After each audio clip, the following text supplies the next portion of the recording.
You want to be your own hero, and you want to be the man of her dreams. I'm gonna tell you about a woman whose heart is sunshine, whose body burned hot.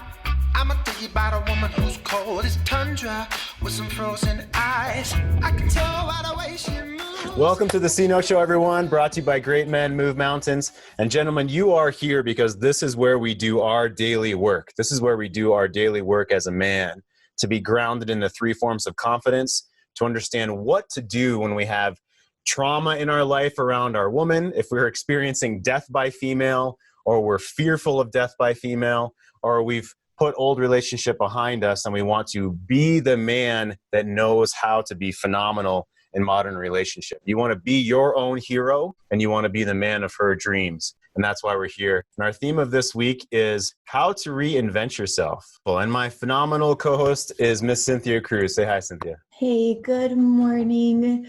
Happy Tuesday. I hope wherever you are and in whatever part of the day that it's off to a wonderful start and going well, because being here for me always makes my day different, better, greater. I get to reinvent myself every day here with you, and I'm truly grateful. So good to see you. Oh, I love that, Cynthia. Yeah, I get to reinvent myself every day through this work. We were just talking about how Andy brought up the question of affirmation versus approval. We're going to talk about that today. We're going to warm up with our questions of the morning, our questions of the day. Here we do our daily work. Our theme is how to reinvent yourself. And I chopped out a piece of the question we had shown yesterday as well. So a piece of our question, a piece of our, let's say, rant from the forum. You don't actively do anything for me on a me level. I'm not talking about paying the bills, taxes, and scheduling. I do appreciate those, but they are not nice to me personally. So if you notice that she is paying the bills, she is paying the taxes, she is scheduling. You want credit for doing house-related help, but you don't want to appreciate what I do. I do more chores than you do. I watch the kids more than you. And I do personal nice things for you in addition. So this man sounds like he's really attached to giving to get, right? He has outcome dependence. He's dependent on her giving him validation. He's hoping that being that nice guy and giving is going to earn him brownie points, so therefore he can receive love. And that's not working very well for him, right? We shared yesterday that this man is basically to the point of frustration and breaking, and that's why he's come to our forum. He's joined us on the show before. He's not here right now. I hope that he jumps on. He came to our forum about 1 week ago, and I have a feeling that he's asking himself, well, what if I just do the opposite of everything? What if I just did the opposite of everything that I understand, because it's not working out very well for me? Just like George Costanza on Seinfeld is going to try out doing the opposite of everything right now. No telling what can happen from this. You know, chicken salad's not the opposite of tuna. Salmon's the opposite of tuna, because salmon swim against the current, and the tuna swim with it. Good for the tuna. George, you know that woman just looked at you. So what? What am I supposed to do? Go talk to her. Bald men with no jobs and no money who live with their parents don't approach strange women. It's your chance to try the opposite. Instead of tuna salad and being intimidated by women, chicken salad and going right up to them. I should do the opposite. I should. If every instinct you have is wrong, then the opposite would have to be right. I will do the opposite. I used to sit here and do nothing and regret it for the rest of the day. So now I will do the opposite, and I will do something. Excuse me, I couldn't help but notice that you were looking in my direction. Oh, yes, I was. You just ordered the same exact lunch as me. My name is George. I'm unemployed and I live with my parents. I'm Victoria. Hi. Are you growing a beard? Why shave every day? Just grows right back. I guess. I'm afraid I'm just not interested in how I present myself. If those kind of superficialities are important to you, this probably isn't going to work. Hey, watch what he's doing, George. Did you see that? Take it easy. Take it easy. It's not the end of the world. Hey, baby, how about a little tongue action, huh? Yeah, stick your tongue down his throat. What are we going to do? Should we just move? It won't be necessary. Shut your trap and stop kicking the seats! We're trying to watch the movie! And if I have to tell you again, we're going to take it outside and I'm going to show you what it's like! You understand me? Now shut your mouths or I'll shut them for you. And if you think I'm kidding, just try me. Sure you don't want to come up? I mean, it's only 9:30. I don't think we should. We really don't know each other very well. Who are you, George Costanza? I'm the opposite of every guy you've ever met. I'm the opposite of every man that you've ever met. I keep my shit together, but then I unleash it in the movie theater. Yeah, so funny. I love George Costanza. So the rest of the clip there is him acting the opposite in his job interview for the Yankees. And he gets the job with the Yankees because he tells off the owner right to his face and all this. And he's super honest about being fired in the past. And like, this is the opposite of every man that I've met for this job, every interview for this job. And so I think, I think we here sometimes go against the grain like that. I don't know if it's the opposite, but I always felt, I felt like the opposite of what I was supposed to when I was young. So a vulnerable story that I asked, a question that I asked my best friend back in high school was, so I was starting to get with women and there's this thing called a blowjob. And, I wasn't certain so every time that a girl goes down on you and gives you a blowjob, which I didn't know what the fuck that meant, it gives you a blowjob, sometimes I wasn't really into it. Sometimes I really wanted to be more connected with the girl. I wanted a relationship. I've always been a relationship-focused kind of guy, more of a long-term relationship guy. I've never been a one-night stand kind of dude. And, we see that on movies and we see that in shows and all this and masculinity and, oh, yeah, like give it to her and blah, blah, lots of women. And that wasn't me. And I asked my best friend at the time, so every time a girl goes down on you and gives you a blowjob, do you come every time? He's like, oh, yes, of course. Yes, of course. Oh, okay. Yeah, me too. Yeah. I was asking for another friend, right? Asking for a friend. And so I felt like I was the opposite maybe of a normal guy. And I think the truth is that that's just a lot of posturing and bullshit. I know Jason could definitely jump in about this. And that's a lot of posturing and BS. And Cynthia, I know that women face those kind of, that I wouldn't call it posturing in a woman's world, but these expectations as a woman. I have a client right now whose wife has a ton of family pressure and it against what he believes, against him and his American culture, because she's from another country. And so she feels all this pressure from her family, and it's really putting her in the middle and causing all of this distress, right? So from a woman's point of view, if we just say, what are the expectations from a woman's point of view when a relationship isn't going well? Okay, so our theme of this week is how to reinvent yourself, and the mindset, the spiritual confidence around the mindset of who we are as a man when things aren't going well. If we understood what a woman is also going through, that would help us, at least me and then the men I work with and the men I speak with, it would help us understand maybe what her frame of mind is so that we can stop taking things quite so personally. So we can stop looking for her to validation. So we can stop looking to her. I'm going to draw the rest of this matrix here today on the show. Stop looking to her to approve of us or affirm us in an unhealthy way, right? So what is a woman going through when things aren't going well in her mind? Thank you for asking that question. And this definitely could vary. I will say that I feel like I was the first generation that really got the message as a young girl that relationships are all well and good, but you better be strong and you better be independent. And you better not let a man affect you too much. I got a lot of, if I got my feelings hurt or, as a teenager, or was just trying to talk about kind of relationship things with my mom, she was trying to give me armor, right? So she would say, it's kind of your issue that you're feeling this way because you wear your heart on your sleeve. You need to put that shit away and you need to be tough. And there was this very confusing message about yeah, you want to get married, you want to get in partnership, but don't be too dependent.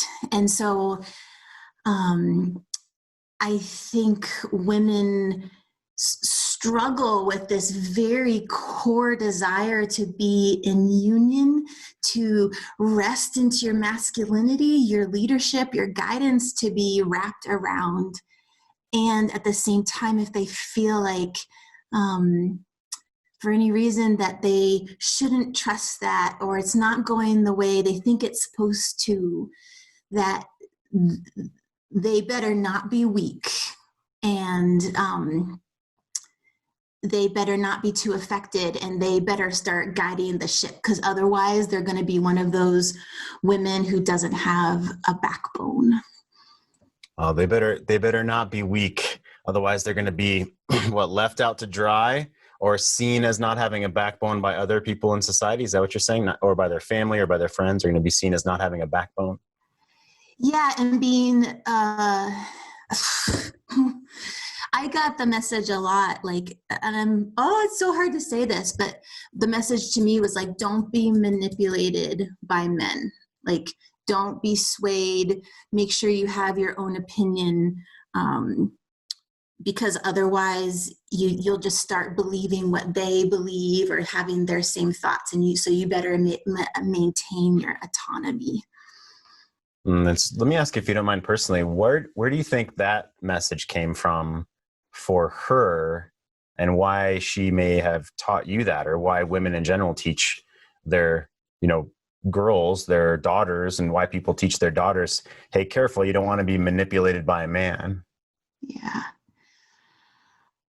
To me, in all that I've studied and researched and felt, it is because there is a core energy of femininity that is the water, who does flow into you, who is in union.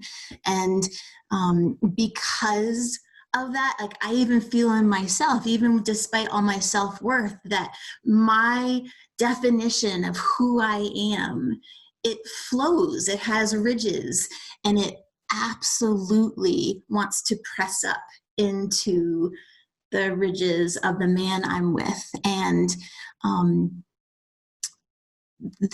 and a woman's life is a constant, like, okay, where am I at? And where's the other person? Where am I at? And where's the other person? And I don't think that's a wrong, bad, or weak thing. It's just the nature of femininity. And there's a strength in that if it's, again, like, owned and recognized and not seen as a bad thing, but owned as a strength. Owned as a strength. And so what we're doing here, especially today, right this moment, gentlemen, is to understand where her frame of mind is coming from. And not that we need to fix her, but we need to understand how that happens in relationship, so that we can move forward in a positive way, in a healing way, in an understanding and approving of ourself and affirming of ourself type of way. If we think that it's her job to, number one, be perfect, right? Or number two, to do those things for us, then we're gravely mistaken. And we're back to these nice guy expectations, or these assumptions that if I do these things, that she's going to give me approval back, right? If I do more chores than you do, if I watch the kids more than you do, and I do personal things nice for you, that I'm supposed to be getting these things back on a me level. And this poster here may be completely missing the signs, maybe completely missing the boat of what she's been trying to get across for a long time. I know this happened for me in the past before I started to do this men's work, guys. This is why we're here. This is why we do our daily work here, to learn these things. And I've got 50 seconds, 50, from Esther Perel to talk about what she's maybe wanting and she's not directly asking. So you do kitchen sinking, you do chronic picking, the bickering, you also have two wonderful things. One is called confirmation bias, which is that now that I've decided that you really are a slob and you don't care about whatever I ask you, I look for it. I look for it. It's like a radar that is looking to confirm the bias that I have. If I believe you don't care, if I believe this doesn't matter, I scan it. And I disregard evidence that proves the opposite. The one time that, and if you say, but I did it yesterday, I said, that's just yesterday, that's one time, that doesn't count because look, and you know, the whole scoreboard arrives. And the next thing I do is what we call fundamental attribution error, which is that if I am late, it's because there was traffic.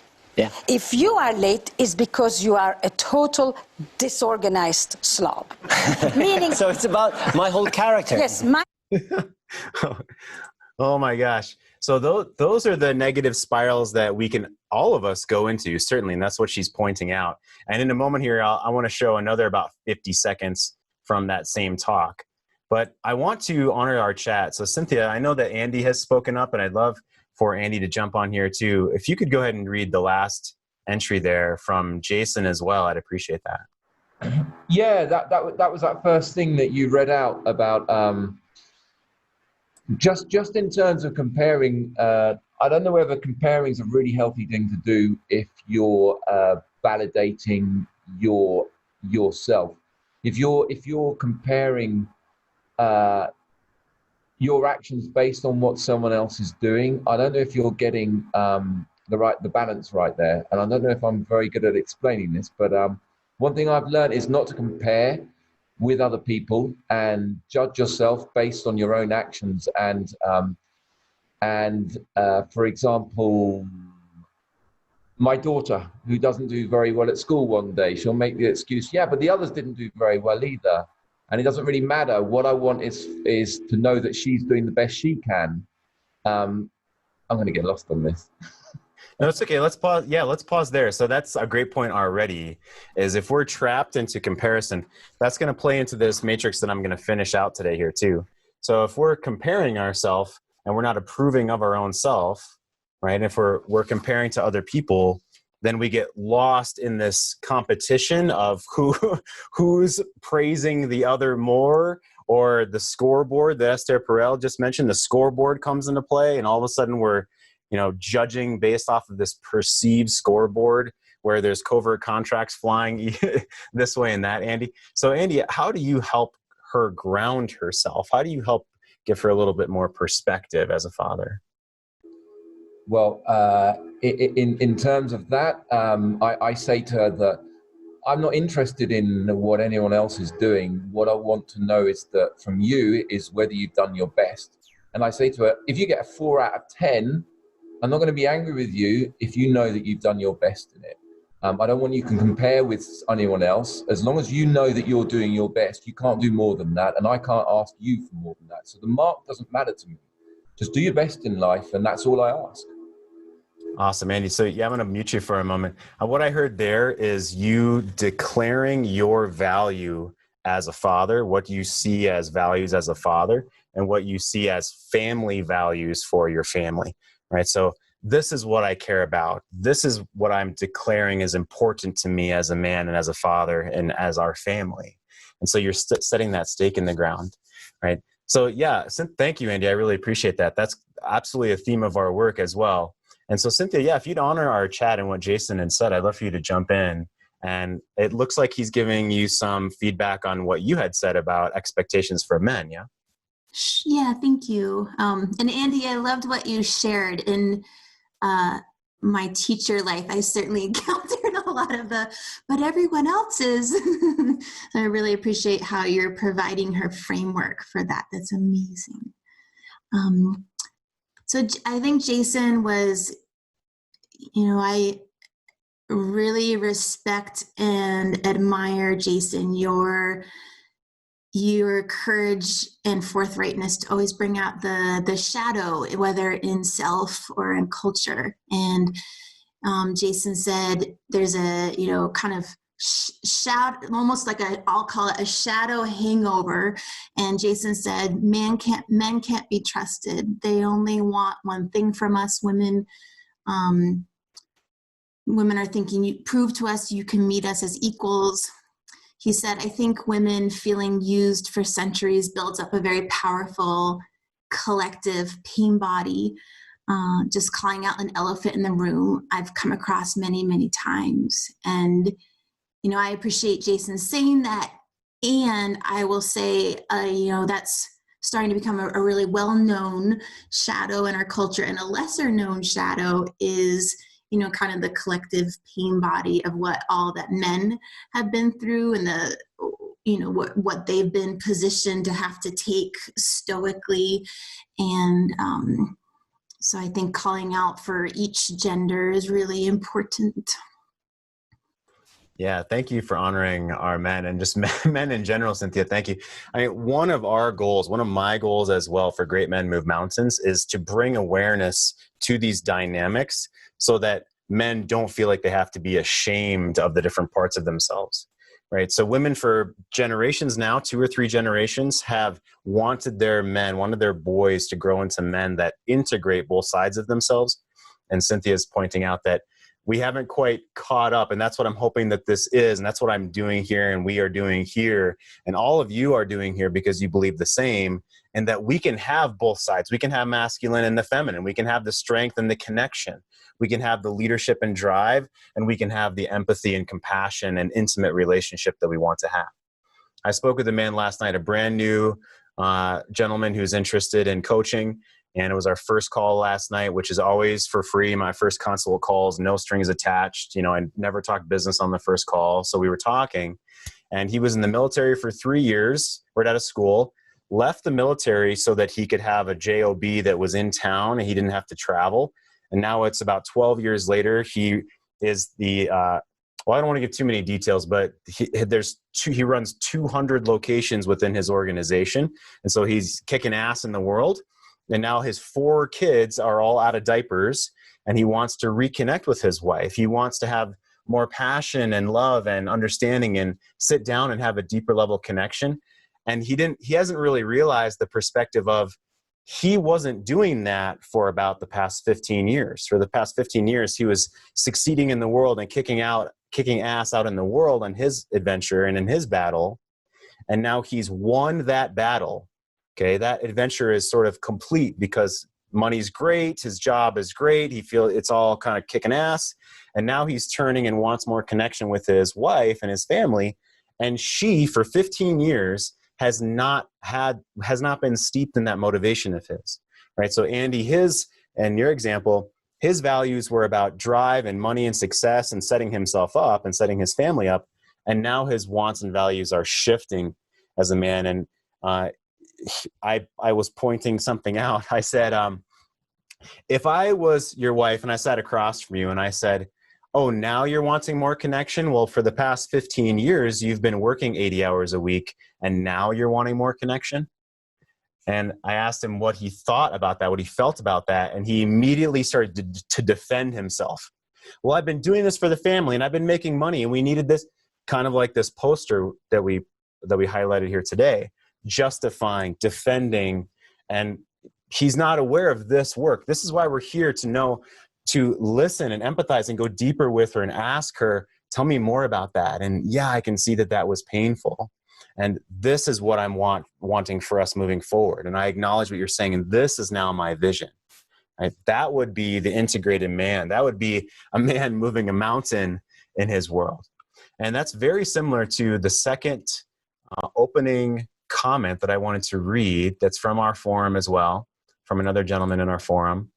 My potential divorce is scary, but I do see happiness in my future regardless of what happens. I will use this time to work on myself, owning my shit and discovering what I want and reconnect with friends. I will admit that being alone without feeling lonely is easier said than done, but each day gets a little better. Being alone without feeling lonely is easier said than done. Cynthia, I'd love for you to jump in and speak to this. You've shared on this show, and you and I have talked about how you've shared there's been times that you were not in a relationship and how there's a giant difference between feeling alone and lonely and how you help other men when you do one-on-one coaching around that feeling as well. So I'd love for you to share about that, please. Yeah, I appreciate the honesty in that. Because we all know that when we are feeling a certain way, it is not as easy as just going, oh, well, I am just going to feel happy, blissful, and complete when we're in those lower vibrational feelings of shame, guilt, sadness, loneliness. And so I completely honor that. So what I love to practice in myself, and that I invite men and women into, is the feeling of loneliness turns to I'm okay being alone when we are so tapped into what we're truly, truly wanting, in the opposite of loneliness, what that looks like. And I fully believe that allowing ourselves to want there to be another person in our life, whoever that is really important. And to really define and even write down what that feels like to be with someone where you are connected. What are you doing? What is that other person practicing in their own life so that they can be present with you? Because I would hazard to guess that all of us, we can feel lonely even with someone, in the presence of someone. So we're really looking for someone who can be present, and what do they have to be doing in their life to show up for us in that way. And that sometimes that mindset shift of how they need to show up, how they need to be practicing that, is a self-knowing, is a grounding, and gives us a certainty that we're claiming our worth. And when we're claiming our worth in that, it is not a lonely place. It is a solidity and a certainty of what is to come, what we are inviting into our life in the future. Yeah, as a man, we can relate to her, our spouse, our wife, our separated wife, our ex, our co-parent. I mean, I've definitely lived through this every week, every day, and every week with my son and his mom. About what you just said, Cynthia, we're equal in that way, is being alone versus lonely, or how we self-validate ourselves. And so I'm going to share the rest of this clip from Esther Perel, and then I'll draw out the matrix that I've been promising today. Here we go. Did you take a cup for yourself? And I am not telling you what I wish, because behind every criticism is a wish. And I'm just going at it and making you feel down, low, contemptuous. I also, when I talk about the cup, I remind you of the shoes and of the friend you didn't call back and of what your mother told me 17 years ago. And I do what is called kitchen sinking, meaning I pile up all the dirty dishes in the sink at the same time, so that at the end we have no idea what we're actually fighting about. It began with the cup of water, and it ended up with the day that you broke up with me when we were going on our first date. I see, and when you start to clean, it's like a big job. Yes, you can't clean the dishes when you've got all the dishes in the sink at the same time. And you can't clean the dishes when you've got all the dishes in the sink at the same time. My point is that we go through this within our own self as well. Our monkey mind really ramps up, right? Ian talks about the monkey mind. He just finished a book about this as well. And the chimp paradox, right, Ian? To talk about the monkey mind and how we give ourselves anchors when the monkey mind starts to go, and when we either criticizing her or kitchen sinking everything about her, when really we're projecting a lot of our own stuff, or even in our own mind, those things happen, right, guys? So let me share this. I'm going to share right now.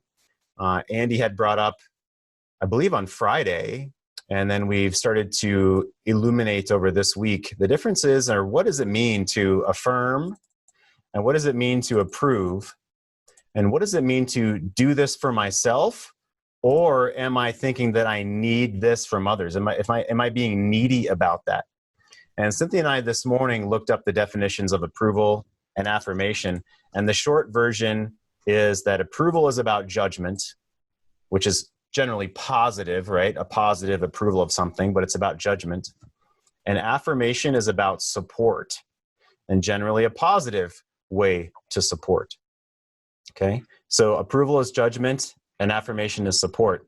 And I'm going to add to this matrix here right now the word judgment, the word judge under approve, and the word support under affirm. Okay, and there's 3 ways we can do this. And these are going to be either negative or positive ways that we can do this. And drawing this out, giving us a little visual here, is going to help us understand, well, what are the different ways we can approve of ourselves or others, and what are the different ways we can affirm ourselves or others? Okay, so the first column is we can self-source, right? So we can approve of ourselves and give our self-judgments, hopefully positive judgment, right, guys? That's the goal, is we can source ourselves with positive judgment, and we can source ourselves with positive support of words. Generally, I think of affirmations done prior to something. And I generally think of approval or approval and judgment of in the moment of how I'm judging that I'm doing, or afterwards how I'm judging that I'm doing. So Cynthia, as I draw these out, I'd love for you to follow in the chat so we can honor our men after I come back up here. The second column is we can be needy, right? We can expect these from other people.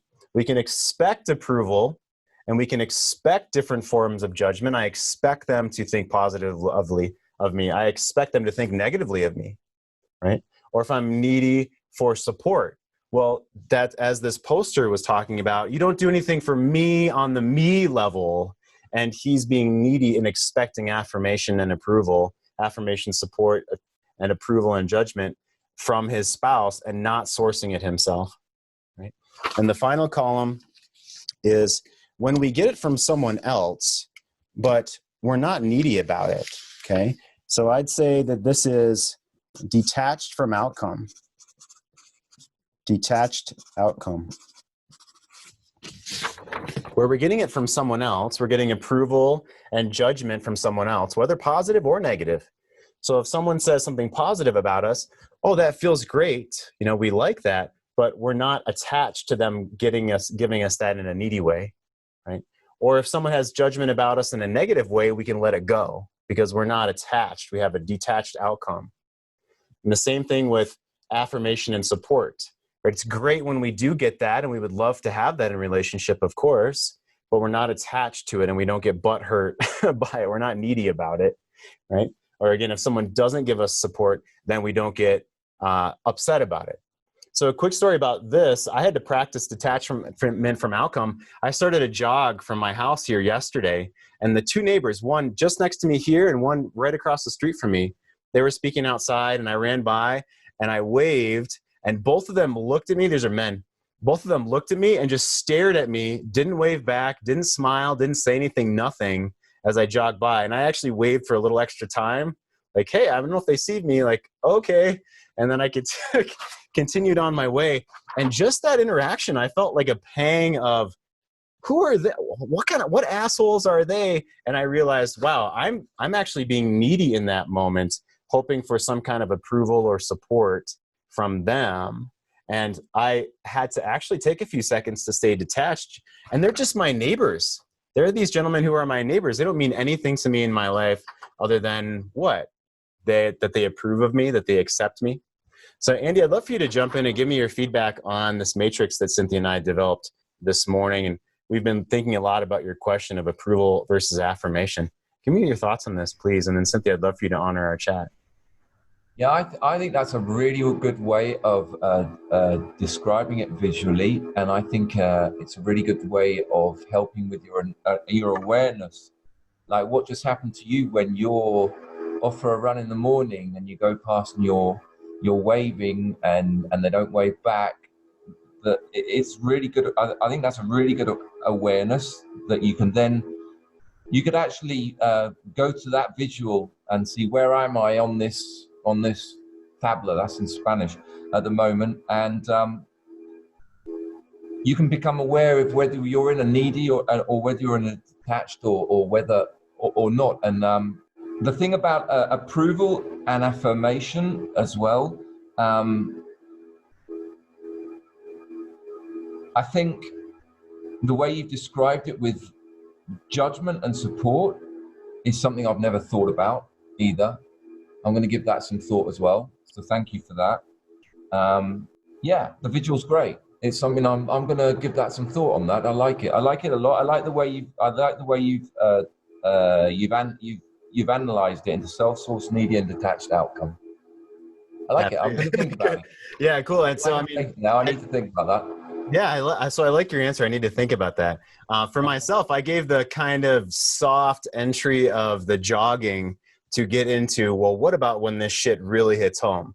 What about when we're really feeling like we're trying to self-source, okay, approval of our own self, and we're trying to support our own self, but then we creep over here into the neediness, and we're not even quite sure that that's happening. You know, in this example, I'm going to jump back to our opening, you know, you don't do anything for me in a mean level. I'm not talking about bills. I do appreciate, but you don't appreciate what I do.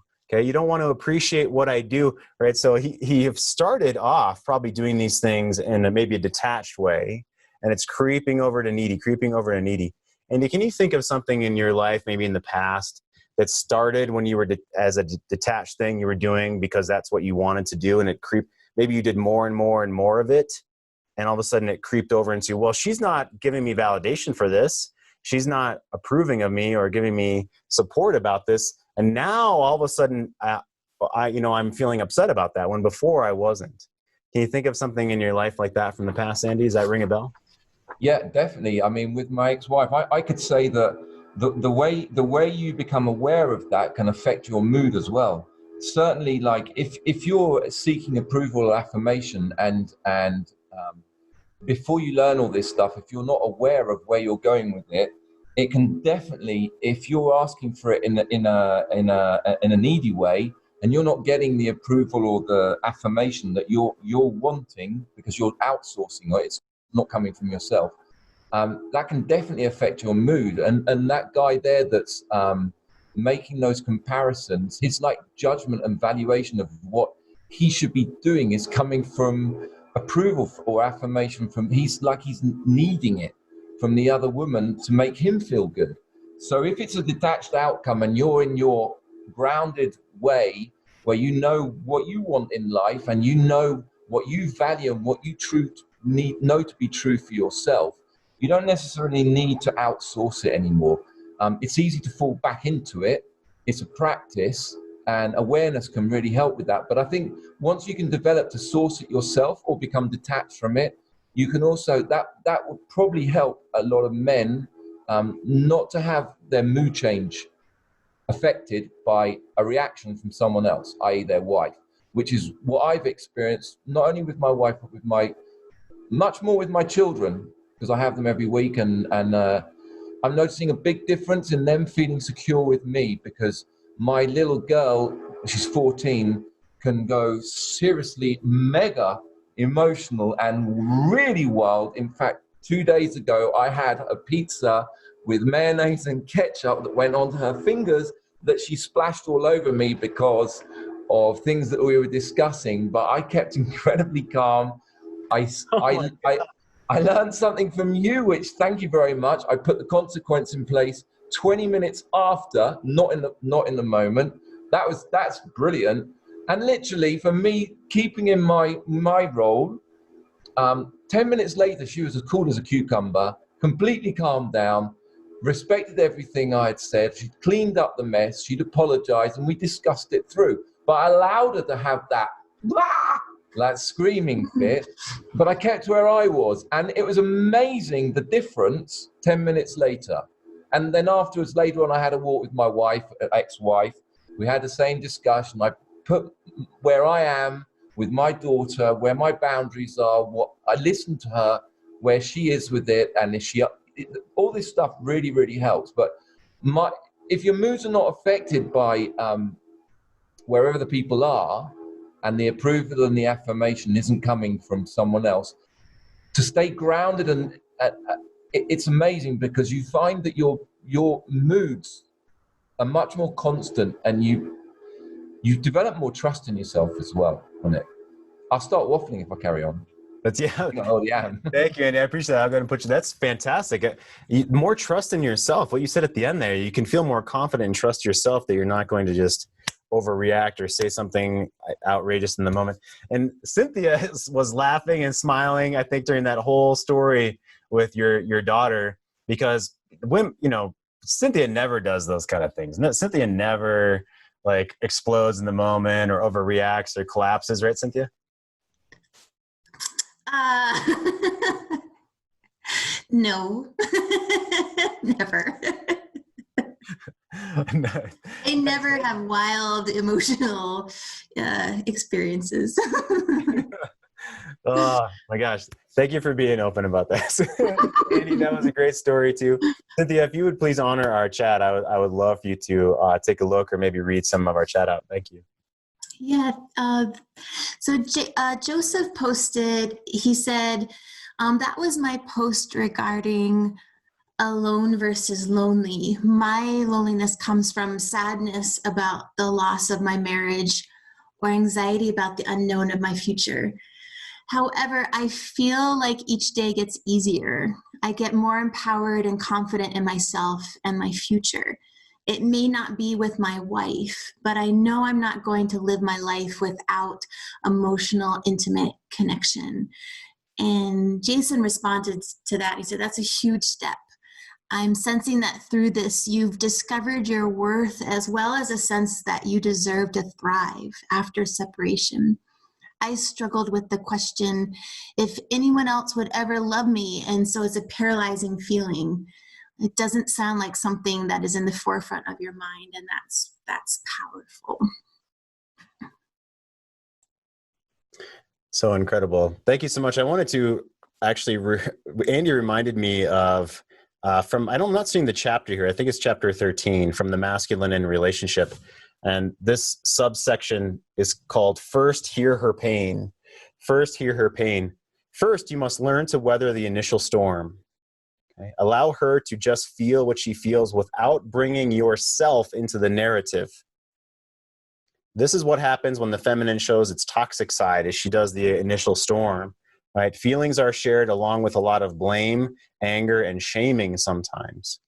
Okay, and he says, let me reiterate, you will get hooked by it, so I offer you a powerful technique for being with feminine emotional intensity. Hear the pain and not the blame. Seeing the little girl in her rather than the powerful, raging woman in these moments is an effective way to quell your own reactivity and stay open to her pain. Getting hooked on any single one of her emotional expressions is going to cause mutual reactivity that suddenly becomes the problem itself. So Andy, that's what you were saying too, is you stayed away from causing an explosion in that moment, because then that becomes the problem. How many times have we had that scenario, gentlemen, where she's in her storm and then we react in a way that we wish we hadn't, and then now that becomes the problem. Oh, look at you. So I definitely had that, where she would say that I'm angry and blame me, and then I do become defensive and angry, and now she's saying, see, just like that, and that becomes the problem in the moment. And we feel that's what we don't want to do, right? That's where we're being attached. That's where I, in the past, was attached to her judgment of me, instead of saying detached from her pain in the moment and allowing her to have the pain without hearing the blame of me. About hearing that blame of me. And I do want to read one more quote from No More Mr. Nice Guy that I grabbed for our show today that talks about nice guy habits and plays right into this, so we can understand how to reinvent ourselves, to move the other way. So here's some different covers for the book No More Mr. Nice Guy, which is one of our first 3 that we recommend that everyone get and read. It's basically a Bible of this work. This is from chapter 3. And this is polarizing. So before I actually read, Cynthia, I want you to give me some feedback from a woman, a professional perspective on what women might think of this. Chapter 3 is entitled, Learn to Please the Only Person Who Really Matters. So if I'm a man and I'm reading this book And I get to chapter 3 and it says, learn to please the only person who really matters. What might the women in our lives think if they saw us reading this book? And first of all, that's why we maybe don't overshare, guys, right? This is our work to do and bring to the men these questions. But what if she sees this book? Oh, what is this book you're reading? And then the chapter 3, learn to please the only person who really matters. What might she be reactive about in that moment? Well, I mean, I guess honestly,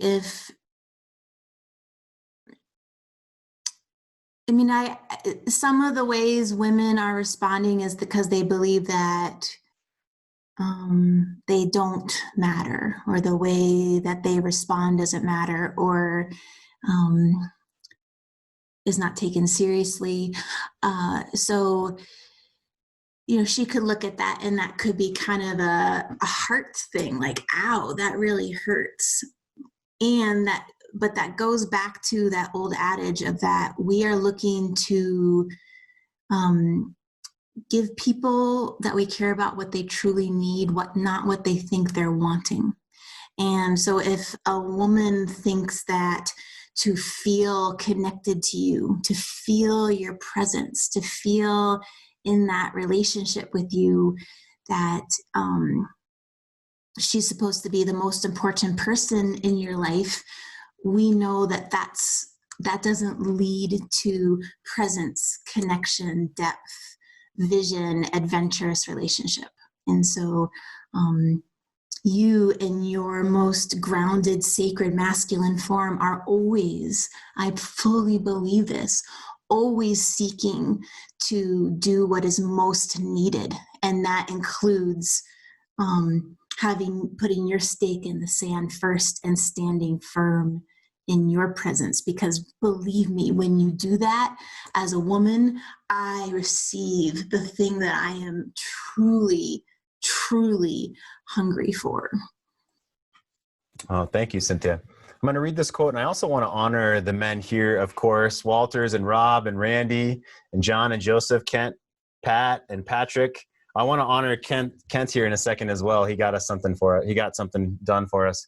And of course, Jason and Ian and Harry and Brett and Andy again. Thank you so much. Yeah, Kent's helped us get. I'm double fisting because I want to show both sides. Kent helped us get these Great Men Move Mountain logo, and then the C-Note show on this side. These cups, these are phenomenal. We're going to be sending these out to our inner circle, the regulars here, you guys. So Kent, thank you so much for that. I appreciate it. Fantastic stuff. So Cynthia, what you had said is that you believe that the masculine is always looking to move forward, is always looking to grow and to self-actualize, and also to help heal those around us. One of those empowering questions for our spiritual confidence is, how am I healing myself, and how am I healing those around me in the world? And this quote from No More Mr. Nice Guy relates directly to how to reinvent ourselves. We have to understand what we are doing so we can turn and go the other direction. And Dr. Robert Glover says, the seeking of external validation is just one way in which nice guys frequently do the opposite of what works. By trying to please everyone, and I put the word else in here, by trying to please everyone else, nice guys often end up pleasing no one, including themselves. Because nice guys do not believe they're okay just as they are, so they seek value mechanisms outside of themselves. Okay, and he calls these attachments. They seek outside of themselves, which creates attachments. Nice guys attach their identity and worth to these things and use them to convince themselves and others that they are valuable. Without these, nice guys don't know what else about themselves would make anyone like or love them. Being a nice guy is the ultimate attachment for these men. They genuinely believe their commitment to being good and doing it right is what makes them valuable and compensates for their internalized belief that they are bad. Their internalized belief that they are bad. And we learned so many of these things, guys, in childhood, right? That you're not good unless this. You're not valuable unless you please mom or dad, or you're not valuable unless the teacher likes you. You're not valuable unless you do these things, and then I'll give you attached, then I'll give you support. You're not valuable unless you do these things, and then I'm going to love you, right? Versus Andy's example of, I love you no matter what first, right? I love you no matter what first. And then 20 minutes later, we're going to talk about the consequence or what had happened 20 minutes prior, so that the frontal lobe comes back online, right? And she's not in freak out, fight or flight, emotional storm. Yeah, I love that so much. So yeah, nice guys, we genuinely believe that we have to be good or do it right to have value in the world. And I wanted to put that on the table. Yeah, so I'd love for a gentleman, we have a couple minutes left today. Does anyone want to open up or ask a question about how they've moved through their nice guy tendencies, how they maybe judged themselves in the past in a needy way or sought validation in a needy way from the past? And Cynthia, I believe that, yeah, we had Kent and Joseph post in the chat, or if gentlemen, you want to unmute yourself in our last couple of minutes of the show here today to put something on the table, your response to this. Yeah, Pat, please go ahead. Yeah, I'll throw something in there. It's odd because everything you just pointed out on that document describes me to a T. I always think that if I do the right thing, be an honorable guy, treat my wife right, as in accordance with my moral code anyway, which is pretty sound. I thought that's what all I really needed to do in order to keep her attracted and happy. And it turns out I was just missing the boat the entire time. I'm not saying those things are not important. I'm just saying that those things are important to me, and I didn't listen closely enough to what was important to her. And it cost me. Yeah. So if you had a chance to go back, what's one thing that you would try differently if you had a chance to have a do-over? I think I would just continue doing what I was doing, because I had kind of a way to come to Jesus talk back in December, and I got the I love you, but I'm not in love with you anymore. Then a couple months later, I got the I'm seeing somebody else. For me, I would just keep doing what I was doing, because I've been doing this work and it's very valuable. It's just the fact that in my case, it's too late. She is manically in love with somebody else, and it doesn't matter what I do at this point. If I have another chance to recouple, then I will keep doing the same things. I'll be supportive, I'll be masculine, but I'm not going to just kowtow to get approval or to get affection or to get sex or whatever the payoff is. Next time I do this, I'm going to be more okay with myself, and it doesn't really matter either way. And I think that's probably what will be more attractive. Yeah, I love that, Pat. So not kowtowing, having boundaries, Right. Still doing the self-sourcing, but having boundaries that you didn't have before. Yeah. Right. Awesome. Thank you so much for jumping in. Cynthia, give Pat some feedback, please. And then I know Walter said he identifies with Pat entirely as well. I said that in the chat. So please give him some feedback. Well, thank you, Pat, so much for sharing that. And I've seen you in other shows. You mentioned like the archetype of the warrior. And when you mentioned that I will not kowtow, I had this really amazing experience of you, because there is a way any of us can say like, well, I'm not going to put up with her shit or his shit, and I'm not going to like kowtow. And it comes across a little like fuck them.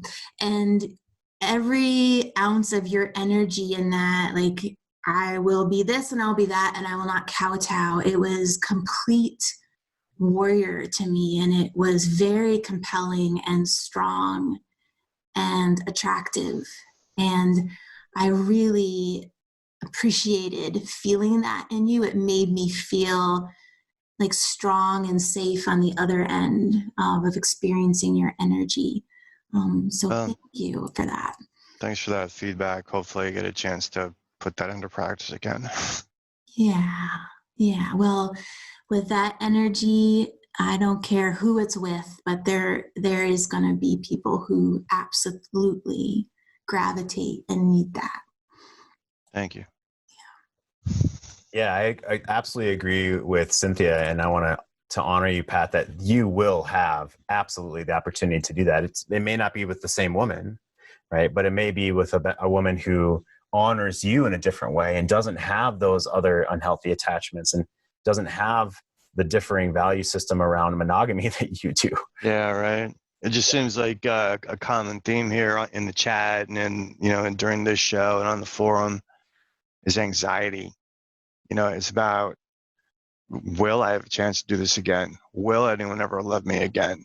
And almost invariably the answer is yes. But it's just still, dealing with the uncertainty of the future, particularly when emotions are running this high, that really makes it difficult. Yeah. Yeah, I understand. I was in that free fall of questioning as well. And that's why we're here, right, Pat? That's why we're here to come around other men that have been through this, men that are going through this. So we know that we're not alone in this, right? Right. Yeah, I love it. Thank you so much. Yep. So I want to leave with some empowering questions, and then Cynthia will wrap up our show today. And I'll do a little teaser of what we're going to talk about tomorrow, which are the different forms of love, how we can think about the different forms of love. And here's some empowering not teaser questions, but some empowering questions I want to leave you with. I'll blow these up as big as I can. I'll read these out loud, or you can screenshot them as well, which is, happiness is what? What do I believe happiness is? What is happiness to me? And you're going to actually write this out. If you're serious about this work, you'll write this out, or you'll start a voice memo in your phone, or you'll email it to yourself. What is happiness to me? What is health to me? And what is success to me today? What is success to me this week? Let's stop putting the pressure of knowing what success is for the next 30 years or 40 years of our lives. Let's think about success this week. And what is health to me this week? And what is happiness to me this week? These are great questions to ask ourselves if we feel untethered or unanchored. Okay, so Cynthia, I want to honor our men again, and we'll wrap up our show today, and then I'll open up a teaser conversation that we're going to start tomorrow on our show. So let's honor our men, please. That's so exciting, your teaser conversation. Thank you so very much for being here and for all that you share. I truly, truly appreciate your presence and your questions, and to watch this tribe of men, challenge each other and support each other and guide and lead each other is a tremendous honor. So thank you for inviting me into this space. This is an incredible, incredible environment. So thank you. Well, thank you as well, Cynthia, and for honoring our men today. This has been the C Note Show, brought to you by Great Men Move Mountains and greatmenmovemountains.com. If you're not yet a part of our free private Facebook group, where we have over 110 men right now talking about these discussions, getting the tools that we show, getting our behind-the-scenes free programs that we release, if you want to be in there, go to greatmenmovemountains.com/Facebook and punch in your information, and we have to personally invite you in, so we'll do that. So thank you for joining our show today. Our theme was How to Reinvent Yourself, which we will continue with tomorrow. Thanks for being here, gentlemen. And this is where we're going to start going tomorrow. Here's our teaser for tomorrow. What are the different types of love? And we're going to focus on two in particular that relate to men in our groups and how we perceive the type of love that we put out into the world, and what type of love are we trying to receive from others as well. There's eros, which is the sexual, passionate type of love. Don't we all hope to fall madly in love is the last sentence of this particular paragraph here. We'll talk about how writer C.S. Lewis sees eros, and also agape, the love for everyone. It's perhaps the most radical, which was agape, or selfless love. This was the love that you extended to all people, including yourself, including her, and C.S. Lewis referred to this as the gift of love. And Eckhart Tolle talks about how we are human beings, and the human part of ourselves wants that eros love, wants that passionate, on fire, give and take, back and forth type of love, and how the being part of us, the essence part of us, the awakened viewer, the watcher, the self-actualized part of us is how we can love someone with agape and not be attached to whether they're giving back to us or not, where we can stay more of a detached outcome, right? And love ourselves as well. So we're going to get into those two Greek definitions of love tomorrow, and we'll continue with how to reinvent yourself. Let's say goodbye one more time, Cynthia. Bye. G'day, hold a sec, Jeff. It's Patrick here. There's a number of blokes been privately messaging me with support and concern, and I just want to acknowledge that. I can't type fast enough to get it in before you close me out, and I appreciate their concern and greatly appreciate the support. Oh, fantastic. Thank you so much, guys. Yeah, I love that you guys are privately chatting each other. That's one reason we're here. So thanks for jumping in and honoring them, Patrick. That's so cool. Fantastic. All good. Yeah, fantastic.